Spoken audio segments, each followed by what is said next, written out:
All right. Well, hey, everybody. Welcome to the Craft Podcast, where we interview experts of various fields to learn about their disciplines and how they strive towards mastery. I'm Dan Tedesco with my co-host Michael Du, and we are really passionate about talking to people who have also been passionate enough to master something.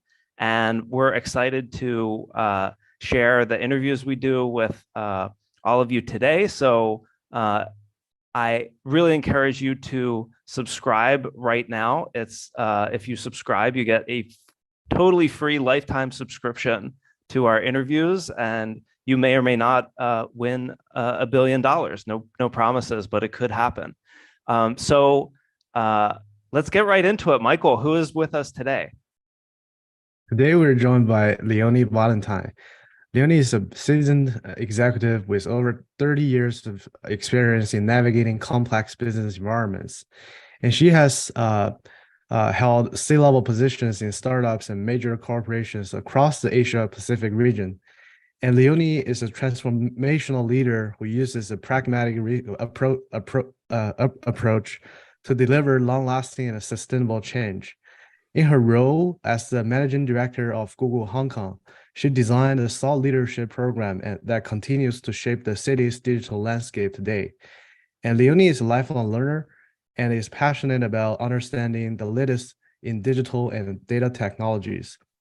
We're honored to have Leonie Valentine on the show, and we look forward to discussing her insights and experiences in customer services, experiences and sales, and also technology and government. Leonie, welcome to the Craft Podcast. Thank you very much, Michael. Nice to see you, and nice to see you as well, Dan. Great.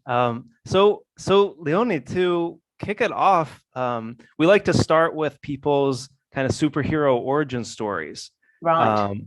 What drew you to customer service and BD early on? Were there signs from little Leonie back in the day that would be a path you would take? Possibly not. It's quite funny that you mentioned superhero, because I was joking with somebody recently. In the Deadpool movies, there's a superhero and her name is Lucky. And Deadpool actually says to her, luck is not a superpower. And she says, it is, right? And I always feel like if I was going to have a superpower, my superpower is kind of luck. And it's a really interesting one. So I think a lot of the luck that I had early on was that I had terrifically good parents and a great family. So my father was a local doctor in country Victoria in Australia. And my mother originally worked for the Hong Kong Shanghai Bank in Hong Kong, started out as a secretary, ended up as one of their first computer operators in the days of mainframes and punch cards. Wow. But when she married my dad and moved to Australia, she could no longer work because, back in the 60s and 70s, doctors' wives did not work. So she threw herself into community service.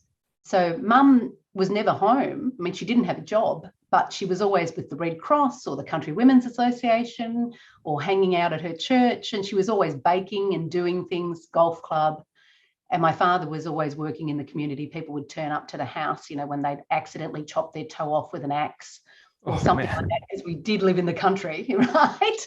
Wow. And so from a very early age, I think my parents instilled this idea of serving others, serving the community, and actually serving your own family. So that was great. I think also because they were both from overseas, my dad was from England, my mother was born in Shanghai, raised in Hong Kong. We also had lots of connections around the globe because our family was spread, across Italy, England, the US, Hong Kong, and Australia.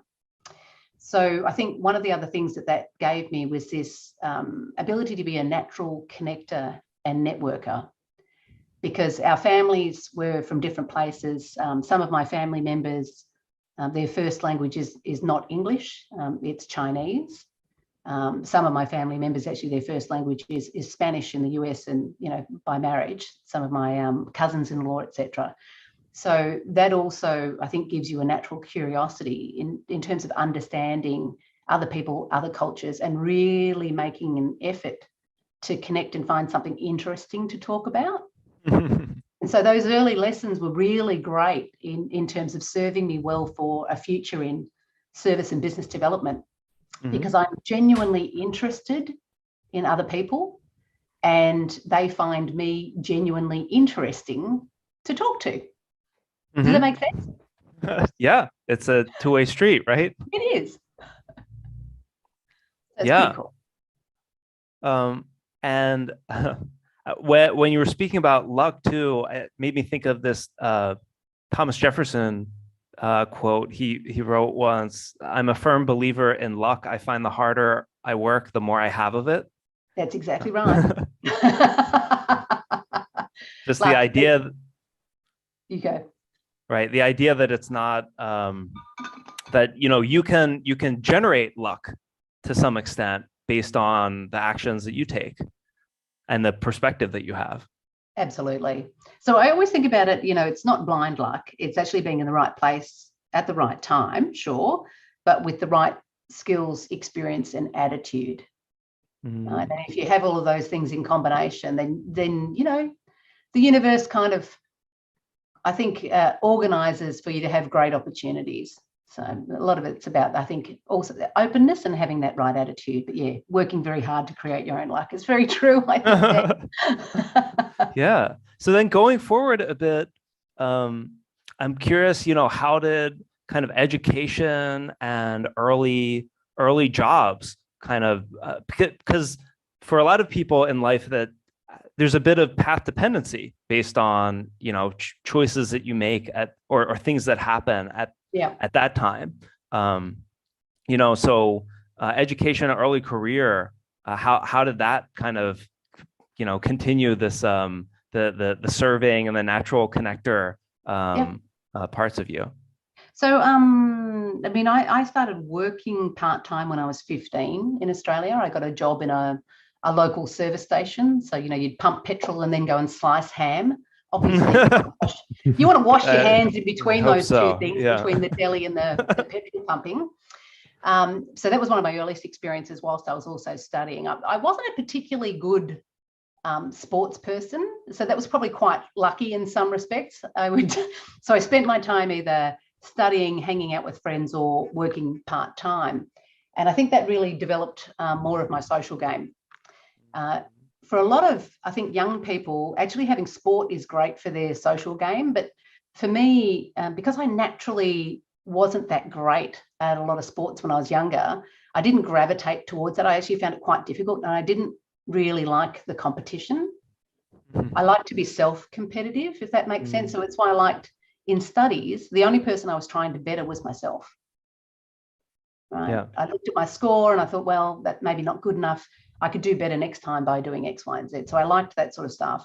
And then because again, I mentioned about my family, I just genuinely liked hanging out with people and talking about things. And I learn by osmosis. I learn by sponge-like learning, talking to people, understanding where they've been. And I just love having conversations. So I think that sort of early education was very much partly book-based, but very much about my social game.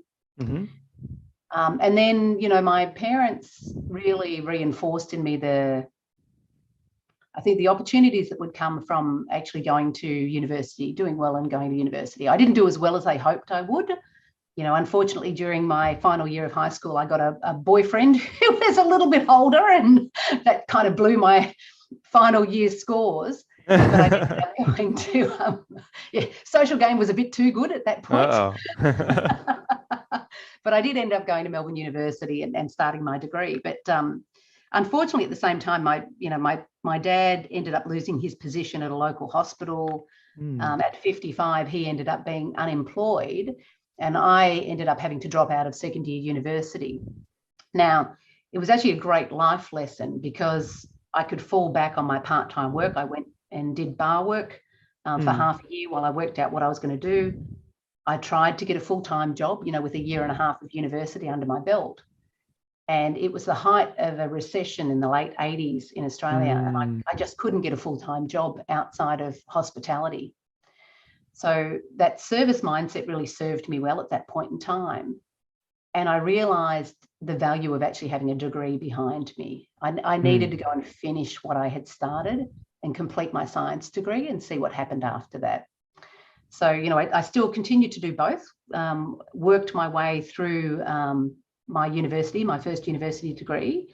And then again, as luck would have it, I ended up sitting in the common room at Melbourne University's geology department. And I looked at this piece of paper and it said, we'll pay you $40 to be interviewed. And I thought, how does that work? So I rang this number. It was BP Australia. I spoke to the woman and she said, yep, we're training our managers on a new interview technique. It's actually very like Google's interview technique, targeted selection.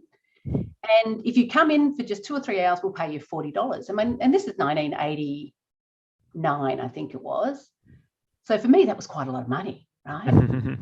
89 or 90. And so I got into that program. And what I realized later is that the graduate coordinator was actually one of my teachers from high school, a lady by the name of Jacinta. So at the end of all of those interviews, I spoke to a couple of the managers and said, this program, your graduate program, sounds really interesting. What sort of people are you looking for? And this guy, Arthur, said to me, people just like you, Leonie, why don't you apply? And again, in terms of how luck works, as luck would have it, when I applied the following year, this fellow Arthur actually sponsored me into the near final interviews. I made it through 2,000 applicants, through 30 people that had the face-to-face interviews over a 2-day interview process. And I was one of 8 people selected for that graduate program that year. Wow. Yeah, which was pretty cool. Amazing opportunity. And at BP, the graduate program, you know, just back in 1991, 92, was unbelievable in terms of the exposure to the business, the exposure to senior leaders, and then also a catalogue, which was an old school binder of all of the different courses that you could take to better yourself, you know, financial management, negotiation skills, influencing skills, whatever you liked. And what I didn't appreciate at that time in the early 90s is that was actually quite groundbreaking for a large traditional organisation. And again, you know, lucky for me, it really set me on a fantastic path in terms of my career, just thinking that that was kind of normal, right? Dealing with senior leaders, talking to the chief executive or the head of retail, you know, working directly with the CMO, all of that's perfectly normal. And being able to have an organisation that sponsors your learning as well, totally normal. Right. Wow. Yeah. And what a great story of perseverance that, you know, you kind of kept searching for and exploring, like even how did you even think of, you did this thing they were paying you $40 to test out interview questions on you, and then you turn that into a job. Yeah, as I said, I'm not a bad networker communicator. Yeah. And also, I think one of the things, Dan, as you know, I think likability goes a long way. I genuinely try to be a good person. You know, I genuinely have other people's interests at heart. And I think that authenticity actually has always shone through. That, you know, initially, I think because I'm quite a big extrovert. So sometimes people who don't know me well get that wrong. They think, oh, wow, you know, LV is all about herself. And it's actually not the case. It's quite the opposite. I'm very much about what can I do for others? How can I help others? And I think that genuine wanting to have a connection and really wanting to understand people on a relatively deep level, relatively quickly, has served me very well. And it's surprising, I think, Dan and Michael, one of the things that I find, and particularly when I was dealing with clients in places like Hong Kong even, where, you know, I got warned that the clients are very traditional and you should be careful not to overshare. And sure, some of them were like that, but some of my best friends in Hong Kong now were clients of mine when I was there. And very quickly, we formed quite deep friendships because of this openness, I think, and because I genuinely wanted to understand their life, their aspirations, what they did for fun outside of work, and not in an overly intrusive way, in a way that was patient and calm, and I think listened quite a lot and really understood what a lot of those signals, when it was a bit too much and they didn't want to share, or when it was just enough and they felt very comfortable, because as you would know, you have to sort of establish that trusted relationship before people really want to open up. I'm just quite lucky, I think, that as somebody that comes across as being sort of open and genuine, I do tend to form trusted relationships quite quickly, which is great. And I love that. Yeah. And I guess going more into that. So fast forward, some years, and you've had multiple experiences where you've been leading large teams in large organizations, and kind of it's there are a lot of reasons where it's hard to be like open and empathetic in that type of situation, because the pressures on someone in a role like that. And I remember when you and I first met, you were leading this large team at Google Hong Kong, and you made this point to emphasize how you would take a lot of time to meet customers. I think on a weekly basis. And, that struck me as a healthy thing to do, but also in very large organizations, what tends to get people ahead is, or sometimes is kind of the internal promotion and networking. And, how do you think about that balance, and how have you navigated it over your career? Yep. So, I mean, for me, customers and customer experience is kind of the number one thing, right? I haven't worked in government or community organisations, so I can only talk about commercial experience and working for companies. Customers are the lifeblood of a company. If you don't have customers, you don't have anything. I remember years ago, I was working with a group of software developers, and one of the developers said to me, "Check it out, LV, I've built this new thing." And I said, "That's great, but nothing really exists until it gets sold."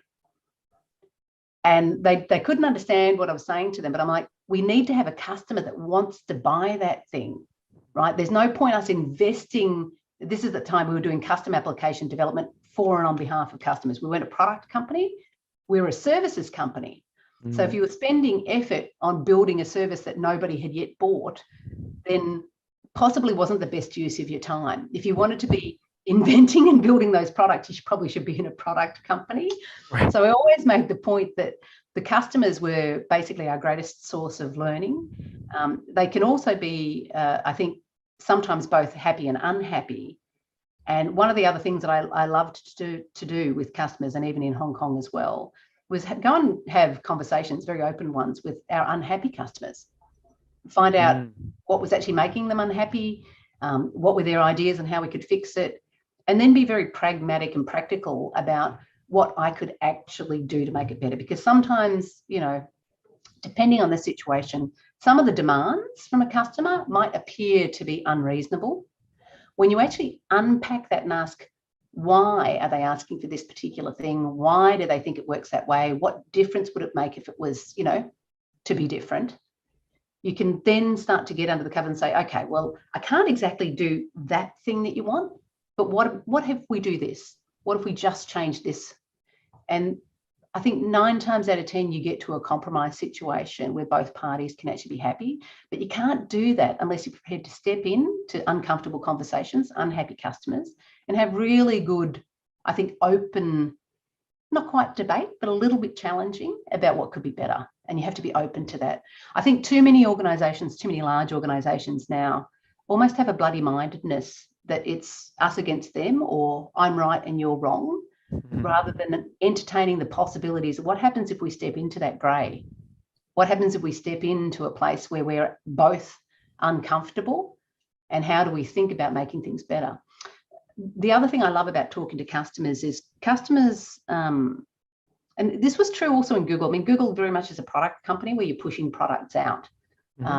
But the other part in terms of the usage of those products and novel uses of those products, a lot of that comes from customers. So I'm a huge fan of customer-driven innovation, actually thinking about how you collaborate with customers to find other ways to use products to get some of their ideas on what actually makes sense for them, or even tying a series of those products together so that they can do something really interesting for their own business.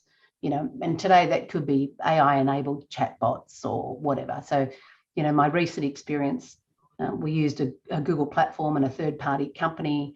We'd originally had their chatbot just in the contact center, but then realized pretty quickly as a customer that the same technology should actually apply to the website in terms of having the same information base and then surfacing it out somewhere else. So we ended up doing that. And that wasn't naturally a place for that organization to play. The third-party company had always done their work with the contact center, not with the digital and web development teams. But the way that I looked at it in terms of how I was going to serve customers, they actually wanted the same digital experience, whether they were calling the contact center or whether they were putting it through the website, in a chatbot. So then why wouldn't we have the same underlying technology and the same ability for that machine learning to learn from the same database? It makes sense.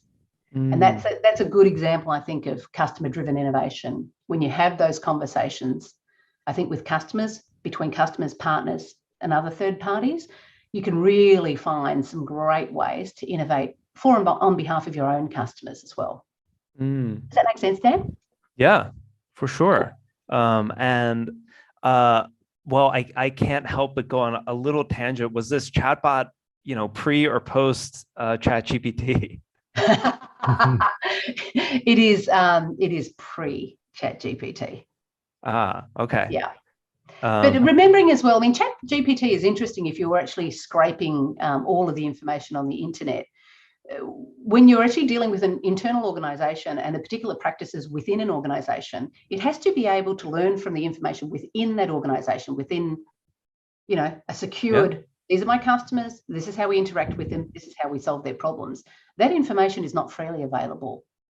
So, I mean, I have spoken to organisations here in Australia where they have been some of the early pilot organisations for ChatGPT because they've allowed that technology on the inside of their organisation to make what they deliver better, and that's cool. I mean, Bard, similarly from Google, been dealing with that technology set for quite a long time because it is the underpinning of a lot of Google products as well. But I think one of the things about thinking about generative AI, it's great to be able to answer these questions and to produce content, and that's a really good thing. I think what should be next is actually thinking about how that enables either more efficient workflows or more efficient customer service. And then what does that actually mean in terms of being a true partner to an individual within an organization? So, there's some stuff that I'm actually thinking about doing next, which is talking to, a couple of friends perhaps about building something in that space. Yeah, I love, as you know, Dan, I love that sort of technology, AI, ML. It's really interesting, and the possibilities are endless. Yeah, well, that's great. I mean, we're obsessed with it. Half of our past interviews have been about generative AI, and Michael and I sometimes live stream us just coding silly little things with ChatGPT. So we're excited about it, and it's cool to hear that you're thinking about these technologies too. And I think it's actually a great example of there's a lot of opportunity with what you were describing before about customer-driven innovation. Absolutely. Because tools like what OpenAI is building, Bard and the other things Google are building, they're great platforms, but how to actually integrate them into a specific vertical is not a natural or easy thing. No. And that's probably where the biggest opportunities for people who are not advanced machine learning researchers to kind of build like commercial organizations around. Yeah. I mean, and the thing is, again, when you're training machine learning models, as we know, you actually need a lot of data and a lot of data sets to be able to train it the right way. I think one of the things when we talk about AI and ML, we also need to have a parallel conversation about regulation and about the government, and making sure that it's done always in a very responsible way, right? Because I think you can actually get off the path where these things are for benefit, because obviously in anything to do with technology, there are loads and loads of people who really want to build technology for good, but equally there are quite a few bad actors out there on the internet, and they're looking to find ways to counterfeit. They're looking for ways to infiltrate. They're looking for ways to actually have cyber attacks and ransom demands and all kinds of things. So some of the generative AI technologies, it's fantastic, and it's a really great development, I think, for humankind. But I remember seeing a YouTube video many years ago. I've tried to find it again, of President Obama actually talking about cyber and cyber warfare. And what he said was, and I'm paraphrasing, but he said, we actually need more good guys to be working on this stuff than the bad actors. That's how we'll win. So it's very interesting to me. Even, I was looking at LinkedIn today and this debate about should we actually stop, and 1,000 business leaders saying we should just stop at this point in time until things like regulation or the rules catch up. I don't think you can actually stop once you've unbottled the genie. But what you can do is you can work very quickly to make sure that you have the right frameworks, right? That you're building these things responsibly, and then that you're also collaborating, I think, with government and with legislators to make sure that it is actually governed in the right way. Right? Fascinating, but it's a huge area of interest, and I'm only scratching the surface on what I know in that space, and I just find the whole thing fascinating. It's going to keep me busy for decades. Michael, I'll still be talking to you about this in at least a decade or two. All right, yeah. Well, we'll have to have round two that's kind of just AI focused. Maybe we won't even have to be here. It'll just be our AI avatars talking to each other. It's exactly right. Exactly right. Although, hey, it's quite funny. I think the whole metaverse is a little bit overblown. I'm still a huge fan, I think, of not virtual reality, but augmenting our own reality and augmenting ourselves with technology. I don't ever want to be replaced. And I think that, in a lot of respects, I am irreplaceable. And I want to hold on to that. I think that's what really makes us human. But I do think that there's so many applications for technology where we could think about actually owning our own virtual assistant and training it in a very secure way, using Web3 type technologies. And then that becomes basically your assistant. You take it with you from job to job, and it helps you do your work. That's where it's all heading. Yeah. It's a great point. Yeah. All right. That's what I hope I can build at some point. But anyway. For round two, it's coming, and probably faster than any of us think, because the technology is ready. It's just, how do you put it together into a product that people want to buy and is a safe and responsible use of this stuff. The pieces are all they're out in the open right now. So it's really exciting. Yeah, but it's like, who was it that said there's nothing to fear but fear itself? So, I'm not fearful. I'm actually really hopeful. And I've always been very hopeful about the benefits of technology, because the benefits really do outweigh the risks. So we just have to make sure, again, that, as we're bringing people into technology and we're building these new products, that we're building them with the right mindset and the right frameworks. And, as to your point, and being really responsible about that. There you go. Yeah. And in the meantime, we still are working with teams of people. Maybe it'll be teams of people and AI in the near future.